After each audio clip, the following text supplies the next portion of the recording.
ایک سوال آیا ہے کہ روزے کی نیت کیسے کی جاتی ہے، اور یہ جو ہمارے معاشرے میں ایک دعا رائج ہے اس کے بارے میں بتائیے میرے بھائی اور میری بہنوں۔ نیت اصل میں دل کے ارادے کا نام ہے، اور جب انسان قیام اللیل کرتا ہے، رات کو تراویح پڑھتا ہے اور صبح سحری کے وقت اٹھتا ہے، تو وہ اس کا اٹھنا ہی اس بات کی دلیل ہے کہ اس نے روزے کی نیت کی ہے، اور وہ اس روزے کے لیے اس کا صبح سحری کھانا، سحری کے وقت اٹھنا، یہ ساری چیزیں اس بات کی دلیل ہے کہ وہ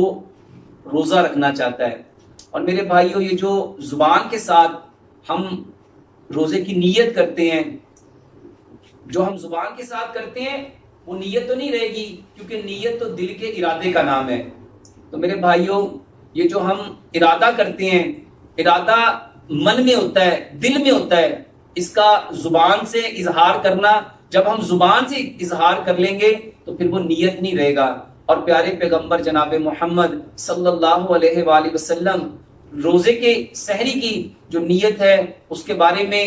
جو کلمات کہے تھے میرے بھائیوں، وہ میرے علم میں تو نہیں ہے، واللہ عالم، کہ رسول اللہ صلی اللہ علیہ وآلہ وسلم سحری کے وقت کوئی نیت کیا کرتے تھے سحری کی۔ میرے بھائیوں اور میری بہنوں، نیت اصل میں دل کے ارادے کا نام ہے۔ نیت جو ہے جب ہم ارادہ کرتے ہیں، اور ارادہ من سے کیا جاتا ہے، اور جب ہم اس ارادے کا اپنی زبان سے اقرار کر لیتے ہیں تو میرے بھائیوں جو اقرار ہوتا ہے وہ پھر نیت نہیں رہتی، وہ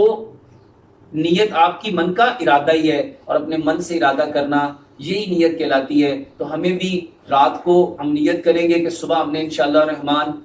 سحری کھا کے روزہ رکھنا ہے، اور اگر ہم صبح سحری کے وقت نہیں اٹھ سکے اور ہم سحری نہیں کھا سکے تو جو ہم نے رات کو نیت کی ہوگی وہی نیت کفایت کر جائے گی۔ اور اگر ہم رات کو نیت نہیں رکھی اور صبح ہم نے سحری نہیں کھائی تو میرے بھائیوں پھر ہمیں اس کا ارادہ کرنا پڑے گا، دل سے ہمیں یہ کہنا پڑے گا کہ ہم آج روزے کی نیت سے ہیں، روزے کے ارادے سے ہیں۔ اور یہ جو ہمارے معاشرے میں دعائیں رائج ہیں،